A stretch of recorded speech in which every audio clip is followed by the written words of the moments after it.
All right. Good morning, everybody. I'm Vivek Kalia. I'm a MSK radiologist at Scottish Rite for Children Hospital in Dallas, Texas, and it's my pleasure to speak to you. Thank you to the Rankin Ray Society and Naveen for the kind invitation. So disclosures, I do not have any financial disclosures relevant to this talk. I guess one other disclosure I should make is I'm not a pediatric radiologist. I'm MSK trained, and the first 5 years of my practice, I practiced only adult MSK radiology. So with those caveats, for 2 years I've been practicing in a pediatric orthopedic institution, so let's move forward.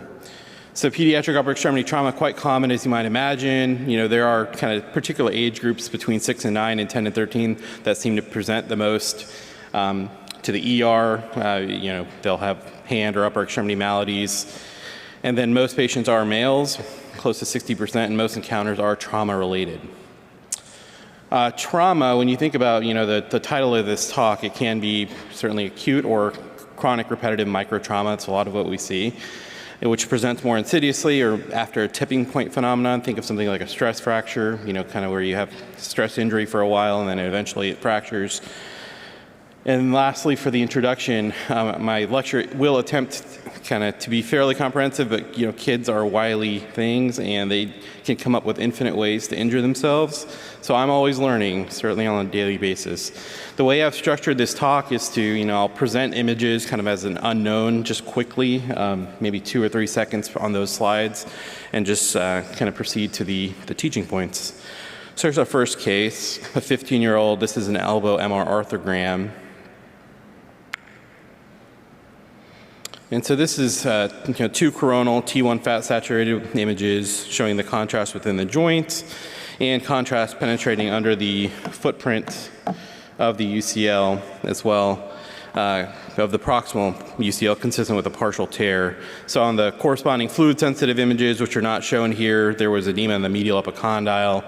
And these findings reflect chronic valgus stress on the medial epicondyle, in this case of medial epicondyle apophysitis. So this is also known as little leaguer's elbow in the context of baseball or softball pitchers. It's an overuse injury, and the mechanism of injury is valgus stress and medial elbow traction seen primarily during the acceleration phase of pitching.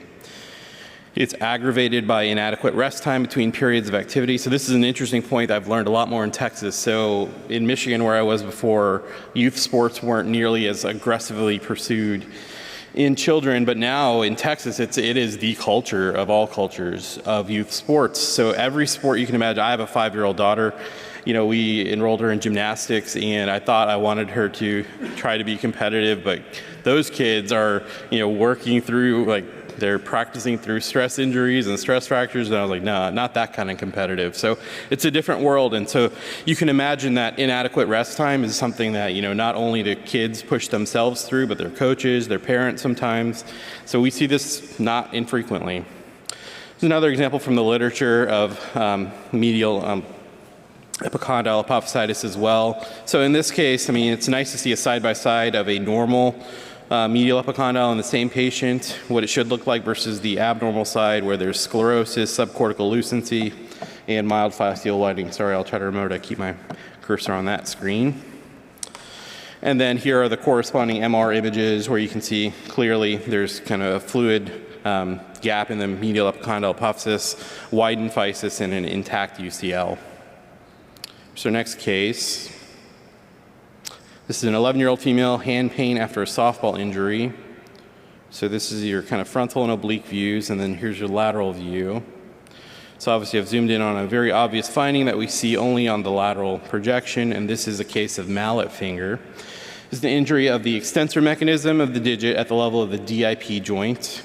It's the most common finger tendon injury in sport, and it may present as an isolated tendon injury, or as we see in our case, as an avulsion fracture of the dorsal base of the distal phalanx. So if you suspect an injury such as this, if you have the right mechanism of injury, even if your radiographs don't show it, MSK ultrasound is a wonderful way to go for this rather than going to CT or MRI because it's so superficial and very easy to diagnose on ultrasound. The mechanism for this is a direct axial or flexion loading of the DIP joint, so kind of what colloquially we call jamming a finger. from a direct blow from a ball. You see this in basketball, you see this in other ball sports. There's a sudden forceful flexion of the DIP joint in an extended digit. Our next case is an 8-year-old gymnast, had elbow pain exacerbated by gymnastics practice.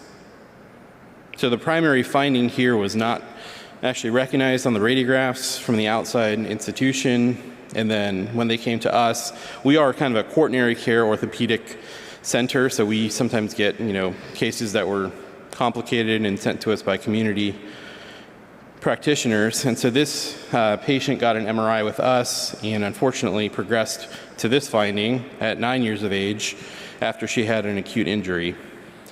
And so what we see here is a capitellar OCD, which has progressed to kind of a dislocated osteochondral fragment. Both femoral and capitellar OCDs, and Taylor Dome OCDs are not uncommonly missed in my experience. In this patient's case, lucky for her, she presented to us after the acute injury, so we kind of took care of it right away. So this fragment was still viable, and they were able to re-adhere it. The mom was concerned about a fracture when she came in because of her gymnastics injury, but it ended up being this. So kind of in the olecranon fossa, we can see this kind of beautiful, kind of measured curvilinear osteochondral fragment, and that was tucked away there nicely in the olecranon fossa. If you see so in the setting of an acute injury, we all know to look for the fragment to basically help the surgeons decide if it's still viable and can be refixated. So these are kind of when she's 10 years old. This is the post-treatment MRI. This is after she underwent arthroscopic fixation of the fragment 1 year after her appointment. Her elbow looked like this, and she has some kind of residual edema in the capitellum, and unfortunately some perilesional junctional zone cysts, but otherwise it's a stable fixation, and she's done well since then. So capitellar OCDs and osteochondral abnormalities that are most common in gymnasts and pitchers. The treatment may be non-operative or operative depending on the size of the lesion, stability of the lesion, presence of loose bodies. Adolescents are the most common population to see these, and a major risk factor, the reason we see them in gymnasts and pitchers, is repetitive overhead and upper extremity weight-bearing activities. So that's the gymnast connection, and it's very, very true in the population I see. The non-operative treatment consists of kind of cessation of activities and immobilization for 3 to 6 weeks. So you can imagine this is another issue when you have a very competitive youth sports environment. Sometimes getting these kids to even rest for this period, all my sports medicine colleagues tell me that's the biggest challenge, is getting them to adhere to this.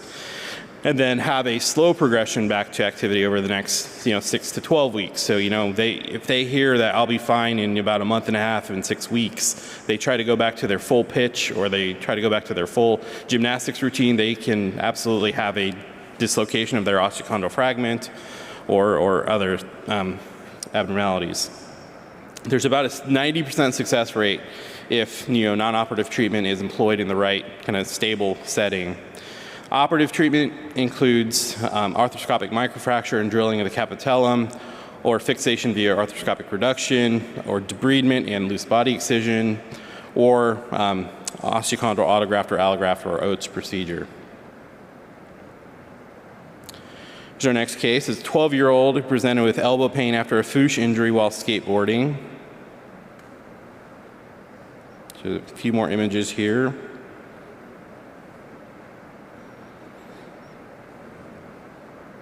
And so what we see here is a Salter-Harris type 4 fracture. And so, it's not necessarily really important that we name the epinym for the fracture. It's that you realize the importance of all the components of the injury. So we have a pre-treatment, post-treatment x-rays here, but let's just discuss kind of in more detail what Salter-Harris injuries are. This is certainly a hot topic in early residency, but we sometimes need a refresher. Certainly I've learned as a now pediatric MSK radiologist, the things I was fearful of as an adult MSK rads in the peds world, I've learned much more about, and so I hope to dispel some of that for you. So Salter-Harris injuries, we talk about the Salter mnemonic, SALTR, which is slipped, above, lower, through, and ruined. And so when you think of those, this is the type 1 injury, so where it's a physeal injury only and not involving the bony components.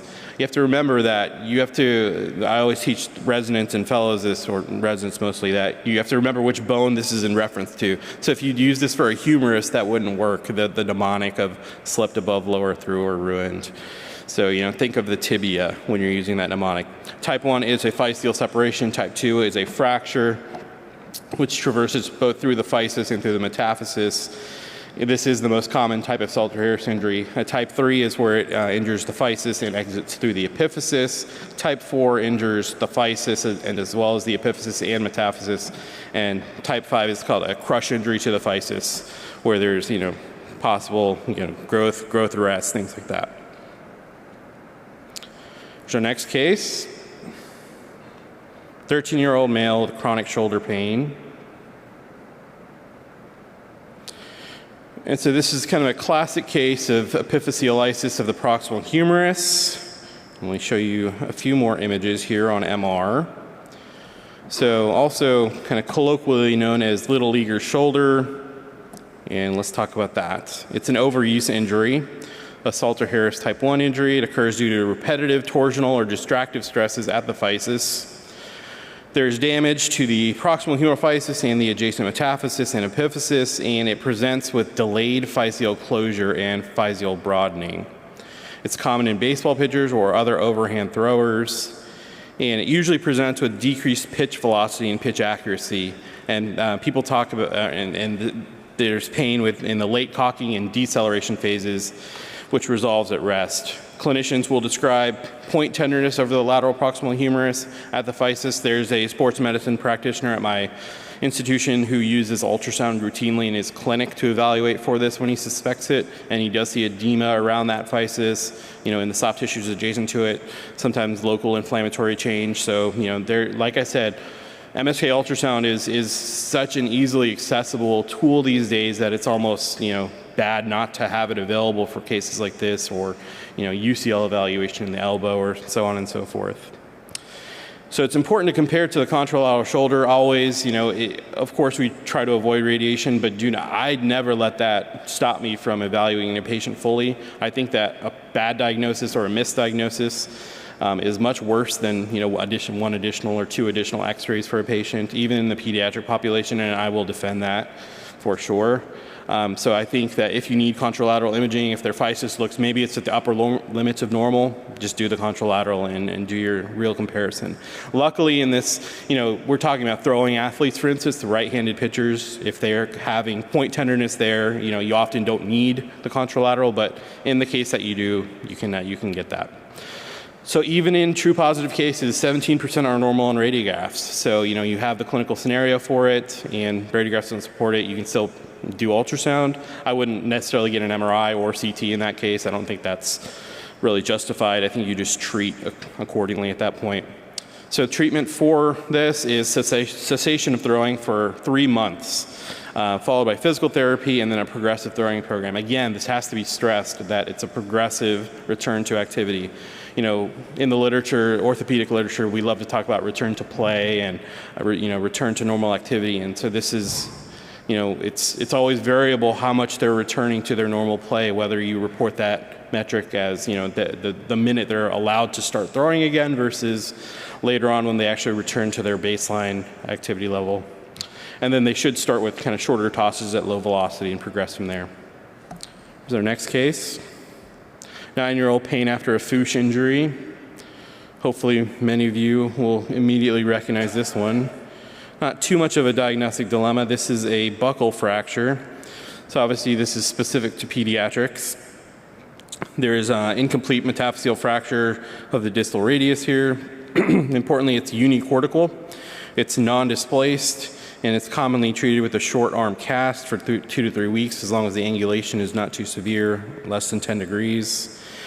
And this occurs due to plastic deformation or elasticity of pediatric bones, which have lower hydroxyapatite content, and that lends to this type of bending or buckling rather than a through and through fracture that adults get. Next case here. 14-year-old male with elbow pain, and we do not have x-rays available. So this is a case of an acute medial epicondyle avulsion. And so what we see here, you can see kind of widening here of between the apophysis and the native medial epicondyle. There's an acute distraction. You can see clearly there's extensive soft tissue injury and soft tissue kind of reaction in the adjacent musculature. On the sagittal image, you see joint effusion, synovial thickening, and so this is, an acute injury in this case. Here's an example from the literature. This is what, again, you'll see on radiographs, and sometimes you do need to get the corresponding contralateral one, and that's okay, and I encourage that. So acute medial epicondyle avulsions, most commonly seen in boys in about 75% of cases. Remember, this is a very active age, between 9 and 14, lots of physical activity for many of them. The mechanism of injury, the avulsion occurs due to excessive valgus stress with contraction of the flexor pronator mass. And the medial epicondyle is the last ossification center to fuse to the distal humerus, and it doesn't contribute to longitudinal growth, definition of an apophysis. And it's the origin of the flexor pronator mass and UCL. These patients present with medial elbow pain and valgus instability. The treatment for these often is non-operative, so they can be immobilized for 1 to 3 weeks in a long arm cast with the elbow flexed to 90 degrees. As you can imagine, that does inhibit many activities. This is indicated only for small displacements, and so these numbers here are less kind of concrete than some of the others that I'm showing in these data, and based on surgeon preference. There's a lower rate of osseous fusion compared to surgical treatment with non-operative, so many surgeons prefer to surgically address these cases. Operative intervention is indicated for a displaced fracture with entrapment of the medial epicondyle fragment in the joint or an open fracture. And then there's relative indications for operation as well. Okay, you can see how wide that range is between 2 and 15 millimeters of displacement. So there's surgical preference all over the board here. And then, or 2 to 5 millimeters in kind of high kind of patients who are going to stress that joint very aggressively and have repetitive injuries. They often just choose to undergo a period where they have to be inactive, and then they can go back to their activity of throwing or gymnastics. So here's a nice example from the literature of an entrapped medial epicondyle. This is something that nobody would miss, but you have to realize the implications of this, and that it does change that child's what they're able to do for a long period of time afterwards. Next case here is a 12-year-old female bilateral wrist pain after sports, and that's intentionally left vague.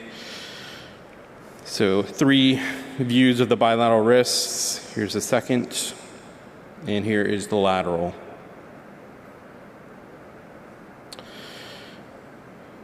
Here is another case in the literature showing similar findings, much less kind of egregious than our case from my hospital, but you can see that it presents, insidiously in some cases where the findings you can easily walk by this if you don't know about this entity or you're kind of not paying attention to these small changes. You can have chronic changes of this. So this is gymnast's wrist. We're going to talk about that. It's distal radial physeal stress syndrome. It's a chronic repetitive injury. You're basically making a non-weight-bearing joint into a weight-bearing joint in gymnasts. So the wrists, undergo lots of repetitive microtrauma, and you can get kind of this exaggerated lengthening of the ulna, such as we see in this case, due to kind of premature growth arrest, even depending on if there's physeal bars forming or kind of injury to the physis. You can get kind of growth arrest of the radius, and then you end up with other issues that have to be addressed surgically. So like I said, this is called distal radial physeal stress syndrome. It's an overuse injury. Its incidence is in up to 25% of non-elite gymnasts, so you're not going to escape seeing this, so it's important to know about. The mechanism of injury is, like I said, it's supraphysiologic loads on the wrist repetitively. That causes inflammation at the distal radial physis and can lead to this premature closure. Treatment. Non-operative treatment starts with kind of just pain relief, rest, and immobilization, and it's always done as the first line. Operative, this is obviously indicated only in the situation where there is growth arrest or there's a growth disturbance, and in those cases there's resection of the physeal bar. Sometimes an ulnar epiphysiodesis and shortening with a radial osteotomy have to be performed. So this is where kind of you're addressing surgically the bone that's growing too long at this point, which is the ulna, and that can be corrective as well. Okay, last couple cases here. There's a 12-year-old male with left shoulder pain. This is a zoomed in view. And this is a 1 year later radiograph. So I'll go back. And that's 1 year later. And so this is a case of distal clavicular periosteal sleeve avulsion. So, you know, periosteal sleeve avulsion, I think almost always is talked about in the context of the patella, or at least in my experience. But it does happen at the clavicle as well. And so this is kind of a very interesting entity to me. So despite the distal clavicular physis being very small, you can have this separation of the metaphysis and the epiphysis, and we obviously would see that well on MRI. But what's interesting about this entity is it's much less impressive on X-ray than it is on MRI. So these kind of cases where you suspect this could be going on, I always recommend getting an MRI. And so what happens is you get this the distal clavicular epiphyseal injury can result in a false appearance of a dislocation of the AC joint. And that's because you're seeing an unossified epiphysis that you're not going to see that on a radiograph. So that's why the reason for the MRI. So this is actually a pseudo dislocation, and it requires, you know, intervention. And so I think MRI is the way to go if you suspect this. There's marked osteogenic capability of the periosteal sleeve. So when it is injured in cases like this, you often get, they even call it a duplicated clavicle appearance. I couldn't find a good case of that in our system, but you know, there are kind of a small one here. You get kind of just extra bone growth in the region of the periosteal sleeve injury, and here's an example from the literature showing that. All right, here is, I believe, my last case. And it's a 16-year-old male. This one should not be a diagnostic conundrum. Many of them are, as was shown earlier. But this is a scaphoid fracture, usually due to a Fuchs injury. It represents about 60% of all carpal fractures. And as Hillary nicely detailed earlier, that's the kind of distribution. And it results from axial load across a hyperdorsiflex, pronated, and ulnarly deviated wrist. And so, you know, we've seen many of these, all of us, kind of if you read enough radiographs, you're going to encounter lots of these. And so there's a nice example from the literature kind of showing some of the different appearances on various modalities. Important to remember that the major blood supply for the scaphoid is the dorsal carpal branch of the radial artery, and that the proximal 80% of the scaphoid receives retrograde flow from that vessel. And so hence when, you know, Hillary mentioned the propensity for AVN in the proximal pole. Now we understand why. It's a vascular watershed zone, poor fracture healing. So not only do we look for AVN in that, you know, you're going to suspect non-union if you have, you know, proximal pole injuries. Treatment, the non-operative treatment is indicated for stable non-displaced fractures, which is the majority of them, or fractures with less than 1 millimeter displacement, and they have a non-union rate of about 90%. Operative treatment, they can undergo percutaneous screw fixation, which we see frequently for proximal pole fractures or displacement of greater than 1 millimeter without angulation or deformity, and then ORIF is the other for more severe injuries. I guess I have a couple minutes left, so these are not cases from my hospital, but I pulled some others from the literature in an attempt to be a little bit more comprehensive of, you know, injuries that you may encounter. So you know, pediatric MSK, you know, scares a lot of adult MSK radiologists, I've learned, and thus, you know, you just have to kind of familiarize yourself with what things should look like at different ages, and that's the challenge. So this is a lateral condyle fracture. You know, you shouldn't have asymmetry here between the two parts of the humerus, and so this kind of linear radiolucency is the fracture line.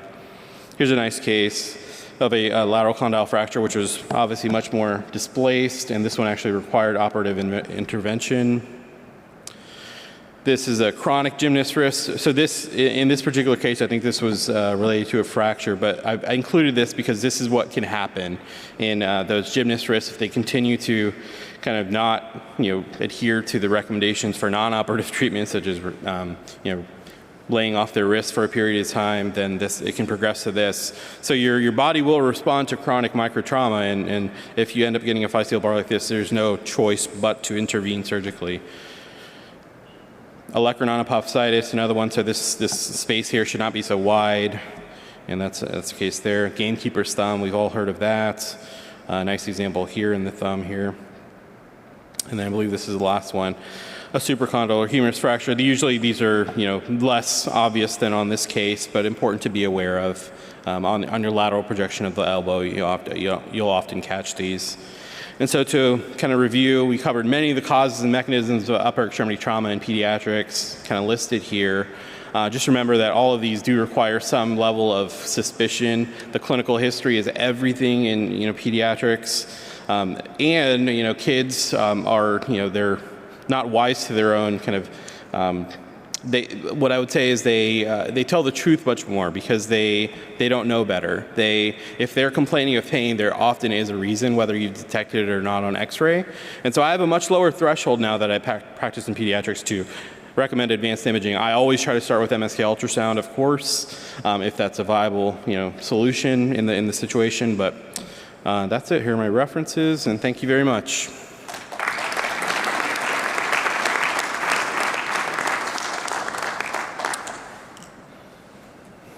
Hey, Vivek, nice talk. Thank you. I have a question about the, Hillary Yeomans from New York. I have a question about the distal clavicular periosteal sleeve avulsion. You made an offhand comment, I think, that obviously these need intervention. By that, do you mean rest? Is there... Sorry, yeah, not surgical intervention, just advanced imaging, and it'll be... Because... Yeah. In the adult sphere, I was fixated on a corollary that we see that can look dramatic, where you get this periosteal avulsion, and it dissects under the cartilage and strips off the capsule, and it looks like an important thing, and I collected cases, and only to find out that it's considered, a low-grade AC joint sprain, and the surgeons don't care. Right. Yeah, the surgeons will not be involved in that case. So. Okay. Thank you.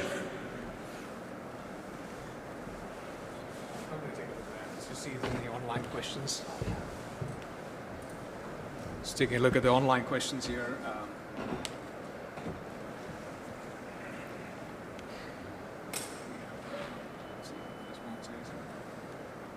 Just if the mic is active.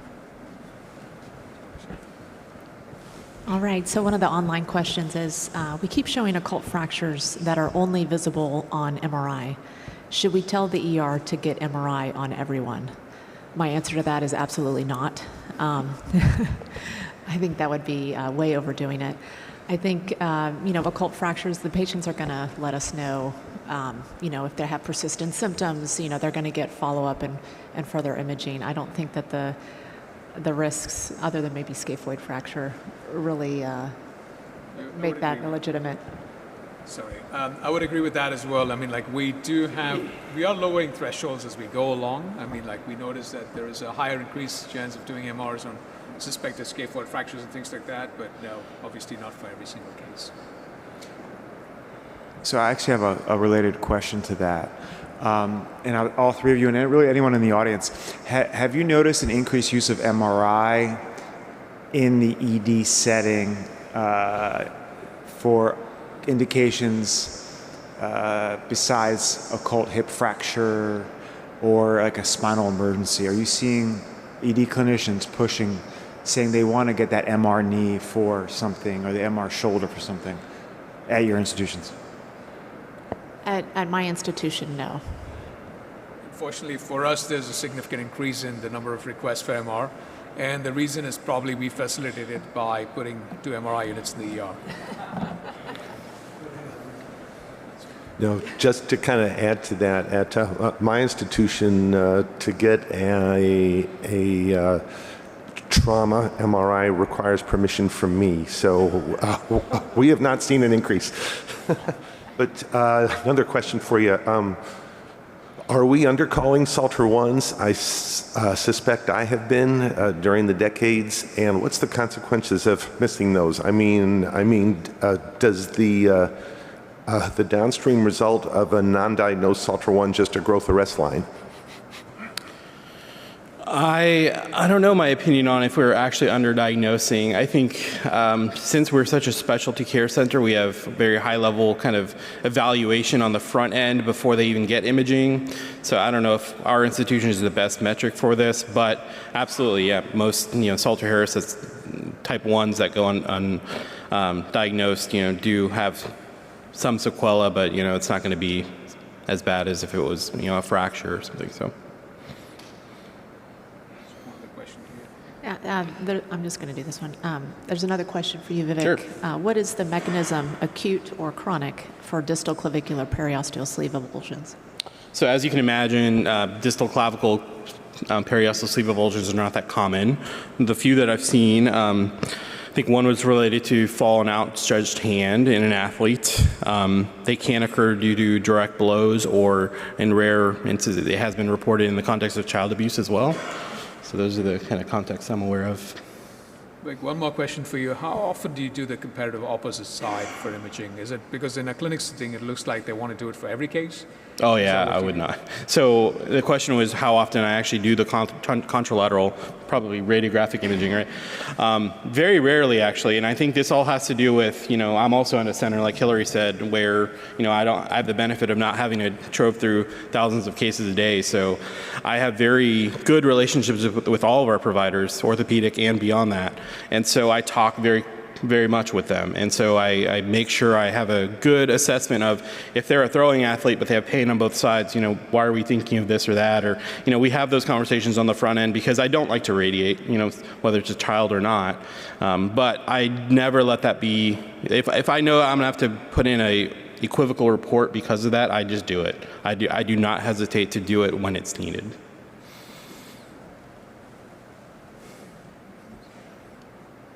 Well, it's 10:01. Enjoy the rest of your morning. Thank you so much.